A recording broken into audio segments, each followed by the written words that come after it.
Welcome to another Pow Pow World video.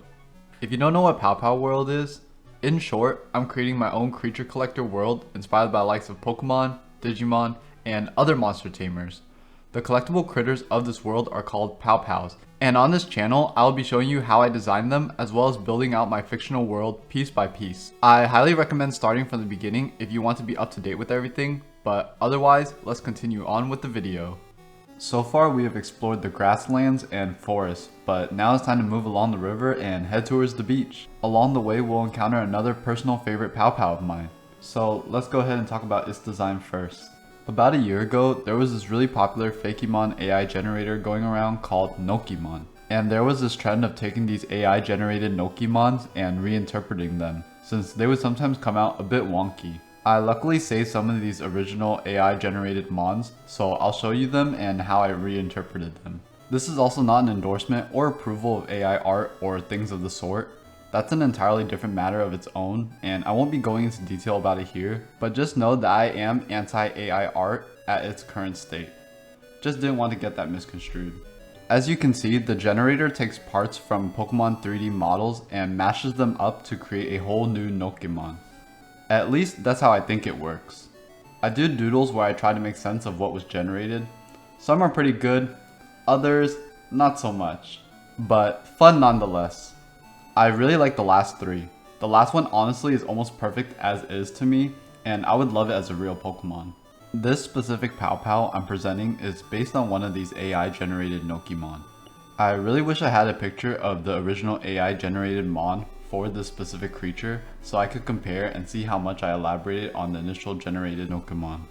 But from what I can recall, I didn't change too much. I just cleaned it up a bit.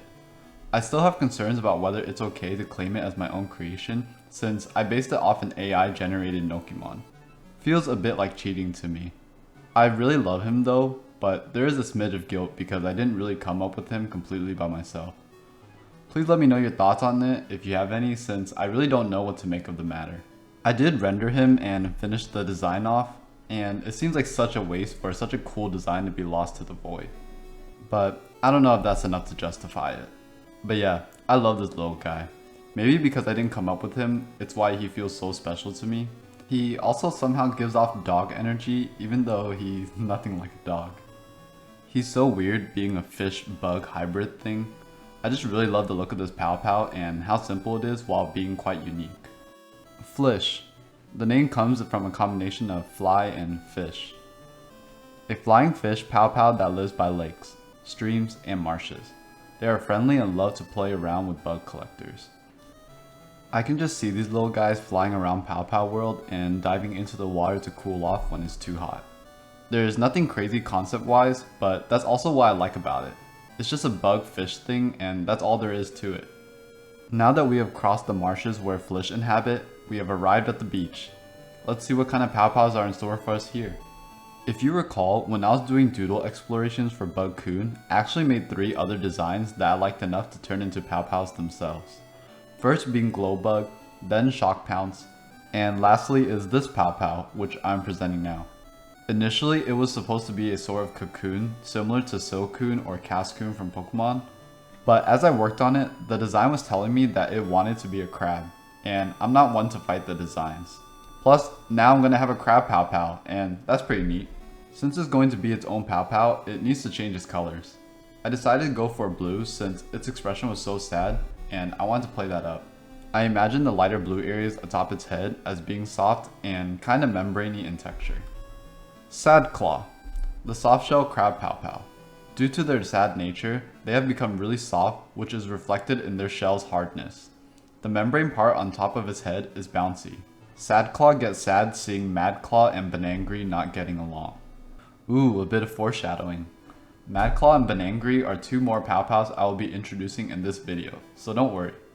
We'll get to them real soon. Before I get to them though, I wanted to talk a little bit about how Pow Pows get made. As you saw with Madclaw, sometimes they come from doodles when I am trying to design a particular Pow Pow like Bug Coon. But most of the time, it's actually a bit random. Doodling in my notebooks during college lectures is actually what got me back into drawing in my adulthood, since before then I only really drew in my early youth.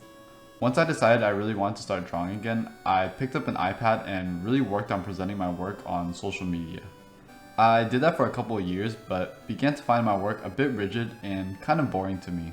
A lot of my drawings were catered to what I thought people liked at the time and what I saw in my own Instagram feed. So naturally, I started not to like drawing so much since I wasn't really doing it for me. One day I decided to do a little doodle board just for fun with some of the first ideas that came to my head at the time. It felt really familiar to how I used to doodle in class, and I really liked the looseness of it. It was low stakes and just fun. The ideas didn't need to be good since they were just stupid little doodles, so the drawings that came about were really fresh to me. Fast forward a bit, and now my doodle boards are my primary way of jotting down random ideas and practicing drawing in a low stress, low stakes way. When I see a doodle that has potential, I pick it out and expand upon it. And that's pretty much my most common process for a lot of my drawings and pow-pows. Here are all the pow-pows so far that came from these doodle boards. Here we have some of the first doodles of Cabeetle, Thieftoe, Drillbee, Wormapillar, Sparkfly, Zaptor, Flysh, and now Madclaw. I doodled this very angry crab, and I love how strong its expression was. I thought it also perfectly complemented the really sad and soft-natured Sadclaw. I love when things have a pair association or rivalry like Zangoose and Seviper or Magikarp and Feebas in Pokemon. Also, the name Sadclaw rhyming with Madclaw is just too good to pass up. This drawing was pretty much set from the doodle. All I had to do was fix up the pose and do the colors, which I went for a strong red to contrast the blue of Sadclaw. Madclaw. These crabs are boiling with rage and have a very hard shell so that they can endure fights with other pow-pows. They love to bash their claws against palm trees to toughen up their shell. I really like this pair. Simple little crabs, but I think they managed to be somewhat interesting even though they're kind of just world filler pow-pows. Madclaw is definitely my preferred crab, but what's yours? Now, let's get on to Banangry, the other pow-pow I mentioned earlier. My doodle for Banangry actually came about when me and some of my art friends were doodling over Discord, and someone suggested drawing mascots based on plants. I drew an angry banana, which I never thought I would turn into anything, but here we are. And that's kind of the fun of these doodle boards.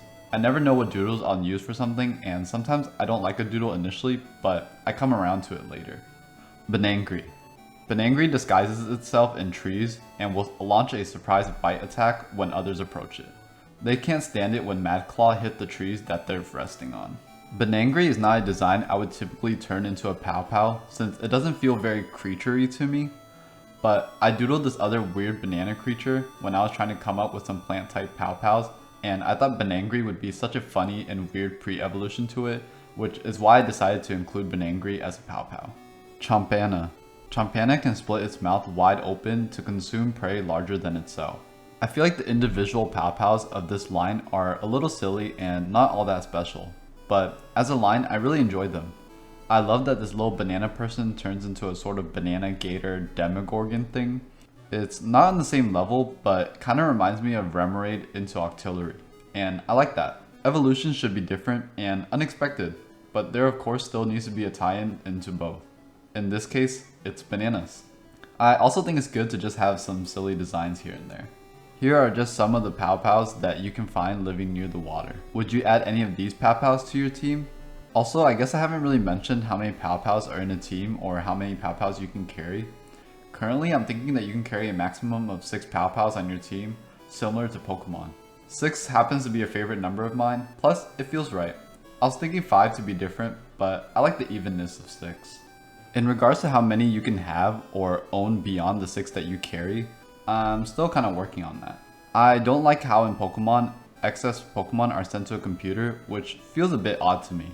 Or even in the anime, they are sent to a professor who just has to watch over all your Pokemon that you catch. So I will have to figure out if I want to limit every person to only 6 pow-pows or find a better way to handle excess pow-pows. I have a few ideas of how to handle it, but feel free to let me know any ideas y'all have. Would love to hear it, or any opinions on a pow-pow shared today. Like them, don't like them, suggestions for future pow-pows, let me know. Anyway, thanks so much for watching, and I'll catch you next time. See ya.